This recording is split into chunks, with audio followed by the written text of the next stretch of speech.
Hello and welcome back to the Skipper's View podcast, episode 235. Got a special guest here today, old buddy Pat from Back and Willie P joining us. We're going to talk little news and notes, what happened this week since Hagen and I last jumped on. And then Pat's bringing us a brand new playoff format, like a hypothetical playoff format. And we're going to listen and chime in and see, what flaws are there and what positives are there. But I'm super excited to do it. Hagen, I'm assuming you had a good weekend. Yeah, I did. I just been watching some golf, some UFC, trying to watch something now that baseball. Just fill the time until baseball's ready. But it's always exciting when your team plays this month. Only a couple weeks till we got baseball going on. Yeah, and it's crazy because it's like I feel like spring's coming, but at the same time, like seeing pitchers and catchers are reporting in like 2 weeks. It's like what? Like we're already through the off season. Like it feels like the Dodgers just won their second World Series. Like the pain of being a non-Dodgers fan is still there very much, and it's because they had a fantastic, probably the best offseason out of any team. So that being said, I want to talk about this playoff format and dive into it, but we got some news and notes we got to cover, some big signings, and then we'll let Pat do his thing. So start off earlier today, Eugenio Suarez landed a 1-year, $15 million deal with the Reds. Hagen, I'll ask you quickly because there was already some debate in the text.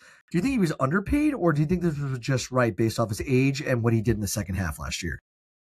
I actually kind of thought of him for a Mets target earlier on in the offseason to get some power, and I had him around 1 to 2 years with the player option on the second year there.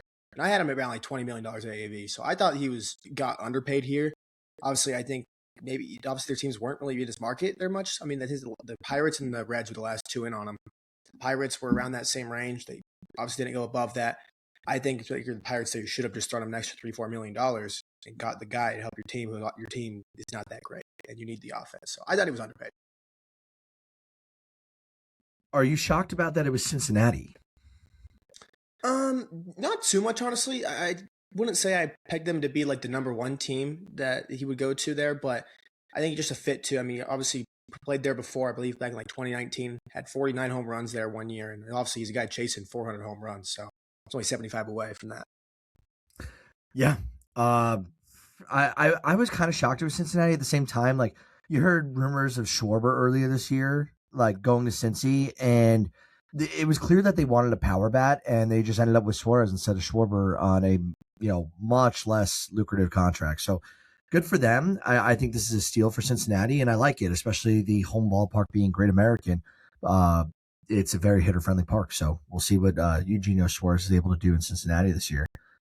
Jacob Wilson, he was second in voting in the American League Rookie of the Year last year, signs a 7-year, $70 million extension with an 8-year club option for the 2033 season.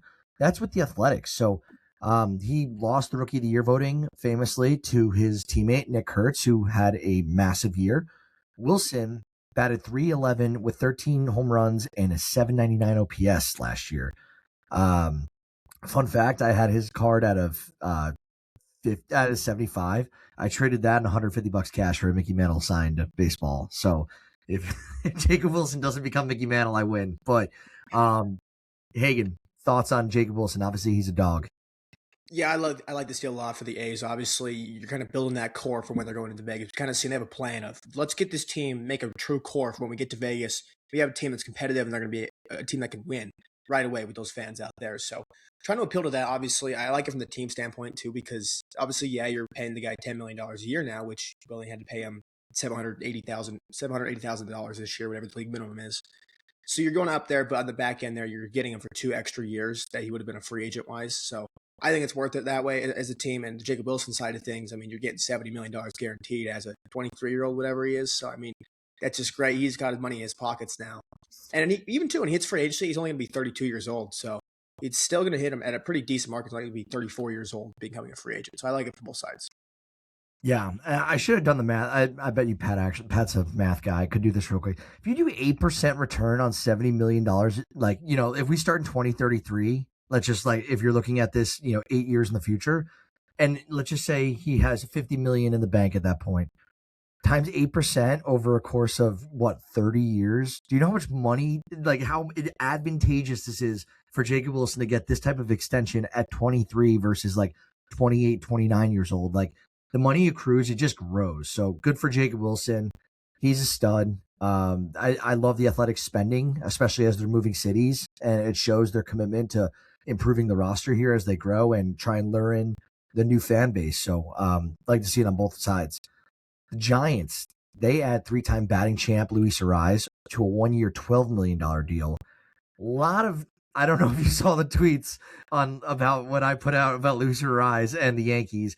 I thought it made sense for the Yankees. Simply put, Austin Wells, he had a solid year, but they could play Rice at catcher more, and they could play Rice at first base half the amount of time, let Narvaez hit, or play DH, because we know Giancarlo Stanton is not going to be there for 162 games. Someone's got to fill the DH void, and I like Luis Suarez at a career 312 hitter. I think he is, or 317. He's north of 300 as a career hitter. That's all I need him to do is slap singles to the outfield.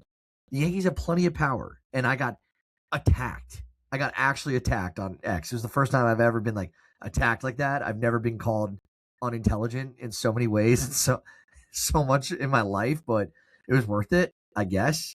Well, look at the rest of these deals. Vinny Pasquantino, he got a 2-year contract with the Royals to avoid ARB for $11 million guaranteed, can max out at around $16 million.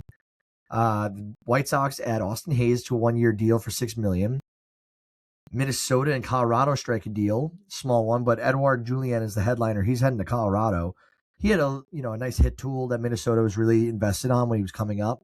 Hopefully, Colorado is able to deploy that and get the best out of Edouard Julien. Obviously, Minnesota is done, and they wanted to move on from him. So we'll see that. Colorado also made another deal with the Yankees this week. They send over Angel Chiavelli in exchange for a minor league first baseman. It looks like this guy throws gas, but he obviously had a blown up ERA, and that's why the Rockies were willing to move him. The Yankees have been done really well in the bullpen and with the rotation and developing guys recently. I love this for the Yankees. I think this is a sneaky little deal to add someone as a middle inning reliever once they figure him out. And then the Yankees also made headlines this week. Did either of you two see this? They signed a international free agent that's 13 years old for $7 million. I didn't even know you could sign 13-year-olds. It's a weird deal because there's a stipulation about education payment in there as well, but it's insane. And go look at the deal because I don't want to explain it, but essentially an MLB analyst, Wilbur Sanchez, who according to this article I read, specializes in the Dominican and Latin American prospects, and he called Mejias the best player in the history of the international market. He's 13. So I think there's a little bit of Yankees overhype, as always. It's crazy. $7 million to a 13-year-old, Hagen. I mean, I'm just looking at it now. Like, he's class of 2030. Like, and that's just the normal class. I guess would be like a free agent. Like, this is insane. 13 years old. I mean, this dude's he's literally going to be in the Yankees organization by the time he reaches the big league. Yeah, like most of his life is going to be spent here. His name's going to be drowned out if he does well in the prospect, single A, double A. His name is going to be so drowned out compared to Jason Dominguez. Like Jason, we were all over him at 16. This kid's 3 years younger than Jason was when he really started, garner attention.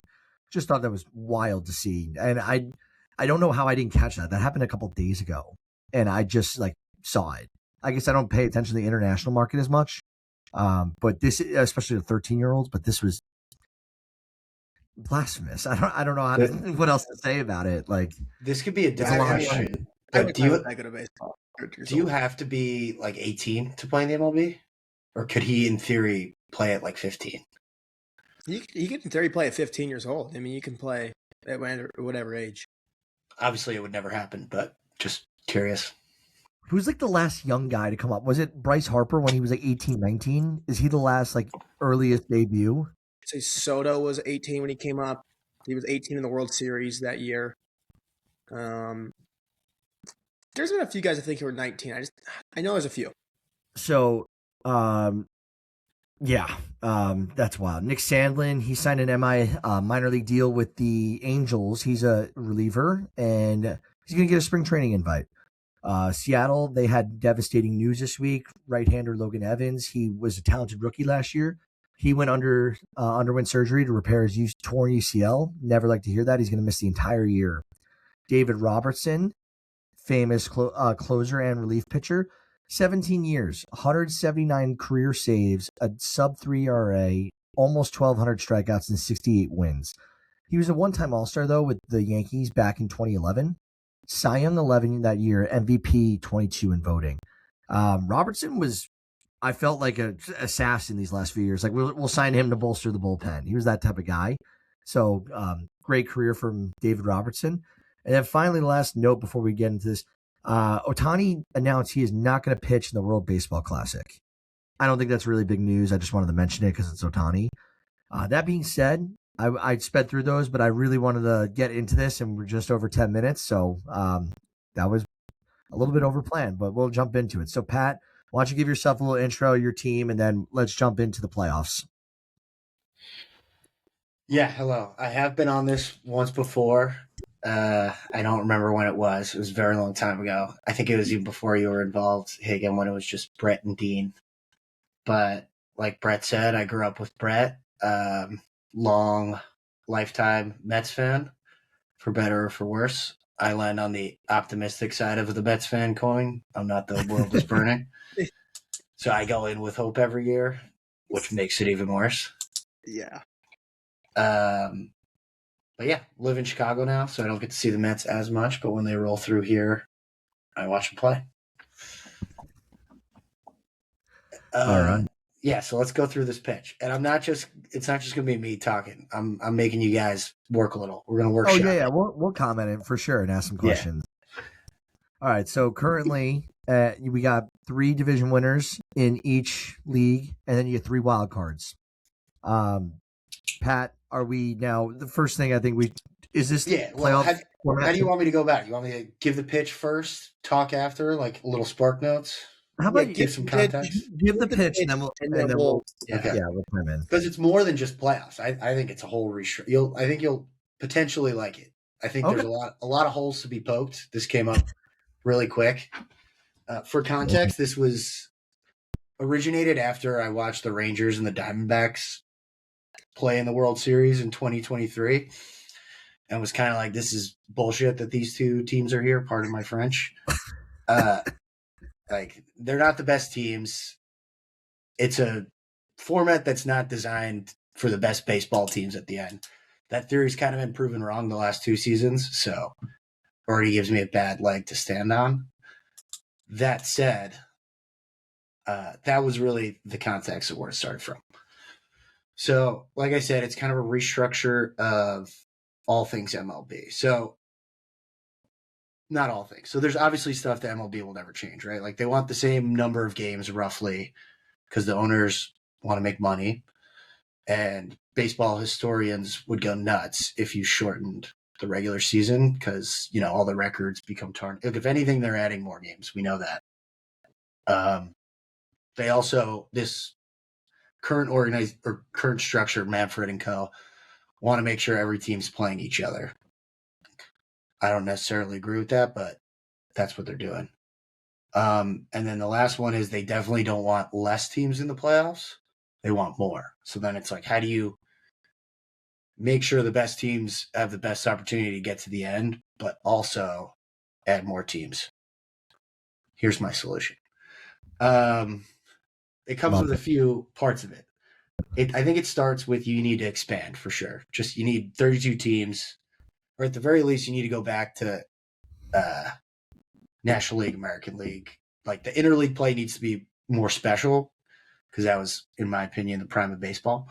Like, the Mets started, I think, was it last year that we started against the Astros? Yes, started in Houston, which was very weird. What is this? Yeah, we're playing this team once all year. First in March makes no sense.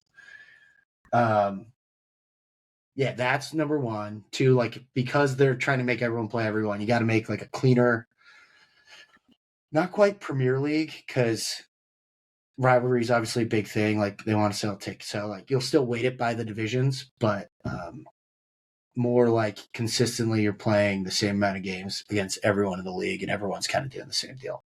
More like an NFL type, which is, I mean, baseball's getting to that, so it's good, but it's unfair that certain teams have to play other teams a lot. And then the last one is really the main focus is making September relevant again. Because in my eyes, September's relevant for like 4 teams. September baseball is the best, but you have the really good teams that have already clinched, the really bad teams who are trying to lose, and then you have like the Mets and Reds trying to win and can't win. So like you want to keep teams pushing the whole time, and clearly like a lot of teams just give up by September. So that's like the table setters. Diving into it. Like I said, 8 divisions, 4 teams. I don't really care how those are divided. But they've like talked about this already, so we kind of know this is coming. Or it might be 4 divisions of 8. It doesn't really change the idea. So now I'm going to run some numbers. Bear with me here. It's 4 phases, okay? Phase 1 and 2, I came up with. I don't think would ever actually happen, so I'll go through them at the same time. But phase 1, the first 108 games. So you're in a division of 4. You play everyone in your division, home and away, 6 times, 12 games. So that's 36 games in that phase. And then you play everyone also in your league, home and away, for another 6, which I did the math. 108 is the first phase. So you're basically doing your entire league circuit right out the gate. Phase 1. And then after phase 1, you roll right into phase 2, and it's interleague play. And it's like always like 36 games of interleague play every year. It's just like a little pound for pound. Maybe the All-Star game right before that. So then you're kind of building some rivalry into like who's going to win interleague play kind of deal. Could be fun. This is where I struggled with the math of it. Hence why I don't think it would happen. In my dream world, you're playing based on like how you finished in your division. Like if you got first place, you don't have to play the other second, third, and fourth, or the other first place teams in the American League. But that, from like a ticket sales standpoint, would never function. So what I landed on was 36 games total for this second phase. And you play a 3-game series in like a rotating schedule, if you will, similar to the NFL. So like every year you play, like there's one team in each division that you're not playing each year, essentially, for better or for worse. So this is the part that needs to be workshopped. But ostensibly, phase 2 is interleague play. So you take those 36 games, take the 108 games, 144 games. That's like the culmination of the regular season, quote unquote. And this is where it gets wonky. So this puts you at September, call it like right around Labor Day weekend, 144 games in, right? Mm-hmm. That's when I think the line is drawn. So the top 16 teams are now competing to make the playoffs. Bottom 16 are competing for draft picks because everybody loves that idea. So it changes from 162 format to 165 game. And this phase is 21 games. So, right, but if you're following along, 16 teams are left in the road. We're calling it the road to the playoffs is what I'm referring to it as. So there's 21 games. You have the 8 teams, so you're playing 7 series, 7 3-game series against the other 7 teams who are still left. Whatever your record was going into this is completely wiped out. It doesn't matter. There's 16 teams left. You have 7 3-game series, so 21 game set. It's home and away, like on a rotating scale. So like say the Mets get first, where one year we're playing the second place Central team at home. The next year we're playing them on the road. The only thing that gives you the advantage is if you win your division, you get the extra home series against your second place team. If you're following that. And then, so you do all those games, American League, both, everyone plays their 21 games. top 4 teams move into the playoffs, traditional playoffs, but no wild card series. So you just start at the division round, 5-game series, 7-game series, 7-game series. So it's essentially taking the wild card series. I mean, long story short, I just talked for 5 minutes for nothing, and expanding it over 21 games. But you're making everybody participate in it. And that's the elevator pitch. Questions? Ooh. No, there's a lot to dissect there. So I just want to make sure I play it back right. In hindsight, I think we skipped the first part. So the regular season's 144 games. Yeah, and that'd be the 36 you play against your division, and then you get up to 108 once you play everyone in your league, and then you add the extra 36 games for the interleague play following the All-Star break. Correct. That's how I see it allocated. And so the total number is 144 regular season games. But this road to the playoffs, because the bottom 16 teams are doing the same thing just for first overall pick, all of those stats would still count towards your regular season stats because all 32 teams are still playing. So the season would get 3 games longer, but the playoffs lose a series. So it's still like the same number of baseball games if you do the math. By the way, I had to go back and check. I was like, you don't know Pat as well as I do, and Pat will do anything to win. He's a competitor at heart, and the Mets did not play in 2023, so I don't know why the resentment just randomly came out. He's like, Diamondbacks, Rangers, we're done. The new system. So Hagen, any first comments or questions for Pat on this? So you said like the 16 teams would be like the top ones competing for the playoffs there with the bottom 6. So the best of those bottom 16 teams could get the first pick if they had the worst record there. Yeah. That's the one I think that could be a flaw. You're like this, you're right at the line, like, did we just tank the last week and then try and run it in the bottom half to get first pick? But, Yes, I think obviously like tanking in baseball is a lot different than like NFL and NBA. You don't get like a quarterback that's just going to step in right away and change your franchise, do all that. But yeah, I think you probably would see some teams like if it was, or where the Mets were this year, where it was like you just kind of knew the team wasn't that good. You knew if they made the playoffs, they weren't going to do anything. Where it's like, do we just try to just drop a couple games, get into the bottom 16, and then just tank for the number 1 pick? Yeah. Yeah. The one thing I'm going to just make sure the MLB draft, the top 6 picks are lottery. So it's not like the NBA where I think it's like 15 teams are like if you tank in baseball, it's way more relevant to do than the NBA. And obviously in football, it's just specifically how you finished record wise. So I like this and making the wild card because in my opinion, I think the wild card has been that like it's obviously called the wild card for a reason. And we've seen a lot of upsets happen in the wild card.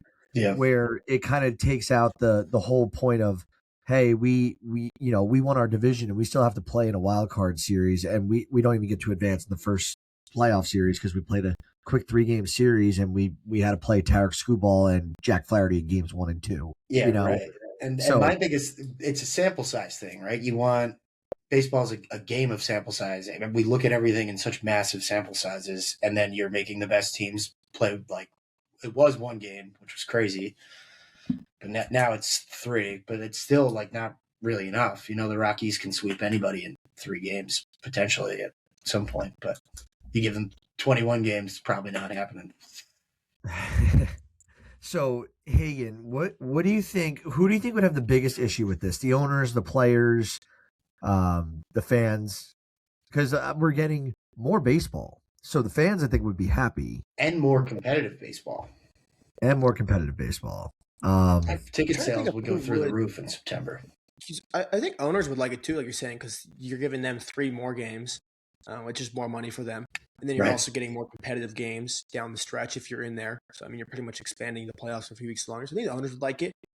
I would assume the players, I mean, I'm just trying to think if there anyone that actually wouldn't like it. Like just who doesn't like the idea of playing competitive baseball for a longer extended period of time? Because like you're saying too, like the wild card, I wish the wild card honestly was more games, like where it's like, you spend 162 games and you play bad for. We saw with the Padres the 1 year with the Dodgers in 2024. You're up you're winning the series and you have 14 innings, you don't score a run and your season's over. Like I don't like that where it's like just 2 games can just ruin your whole season. Yeah, and it's. Go ahead, Brad. You got it. No, I'm just looking at I'm just trying to recall what year it was. I just found it. 2021. So this is the year after the Dodgers, Mickey Mouse World Series, we'll call it, in the famous words of Dean.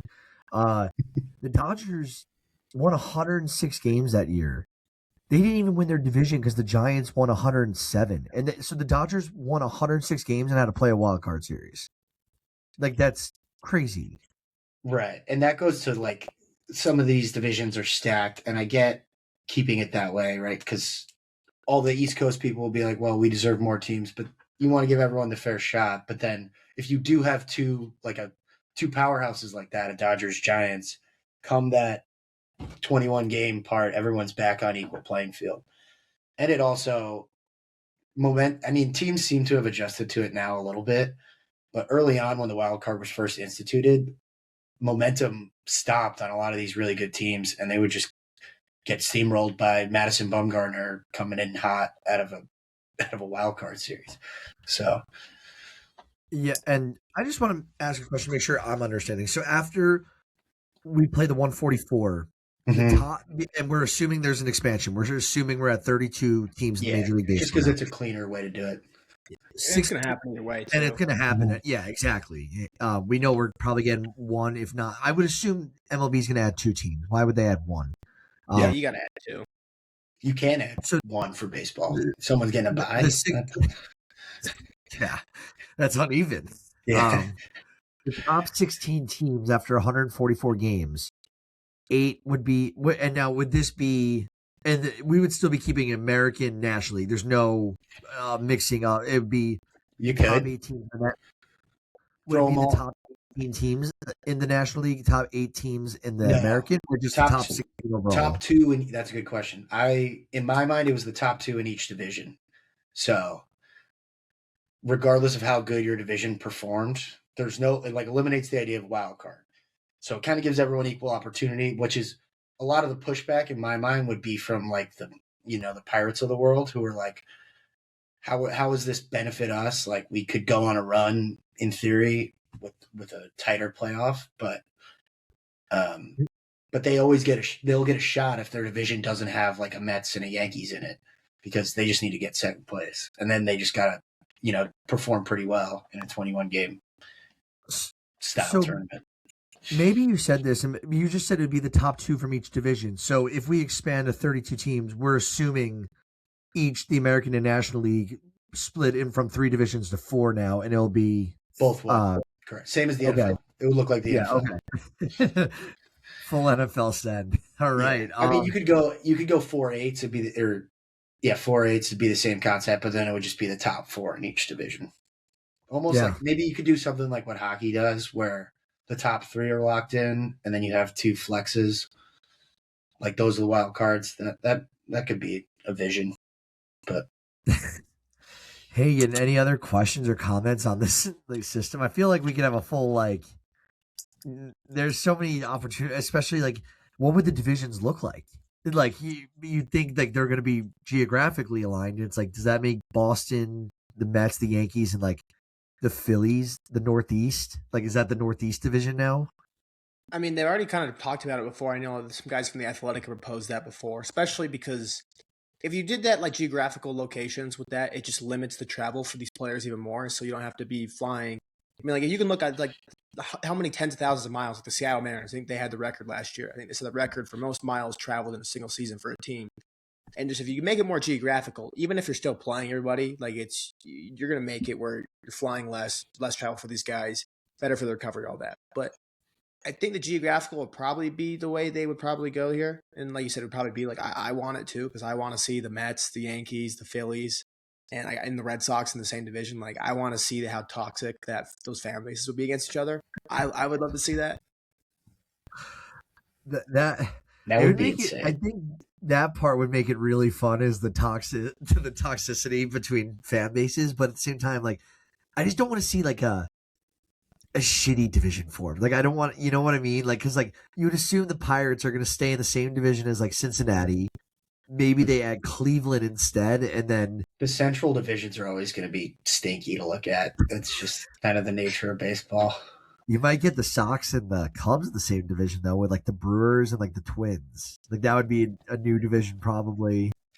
Um, that's all interesting stuff. I think the next step, Pat. I think once we, yeah, I'm gonna let you just because this is like your baby, kind of No, tweak it a little bit more, and then we can work with Dean to get a nice graphic out there and put it out there like the predicted. This is like the new predicted MLB format. I bet you we can gain traction with it because like honestly, I know there's legality issues and like contract issues and whatever.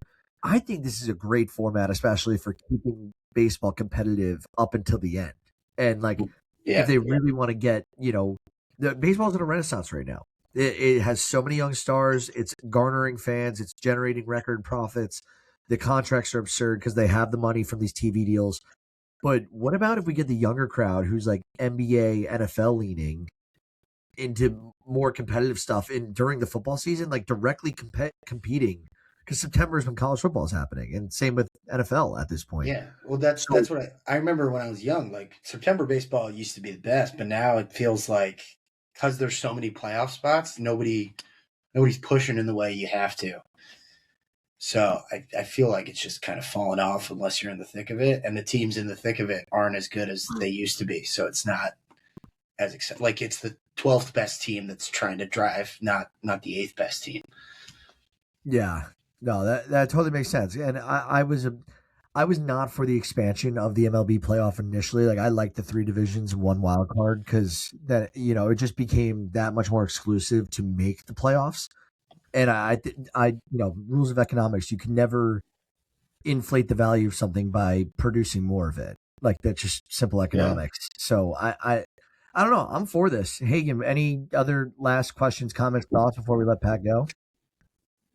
I don't really have any more questions on it. I mean, I do like the premise of the idea of like getting more valuable baseball, and especially down the stretch, like what Brett's saying, like there's football going on. Like I have buddies that like, yeah, they'll watch the baseball. The second football's on, they don't give a shit about baseball anymore. They don't care about that until the playoffs really start.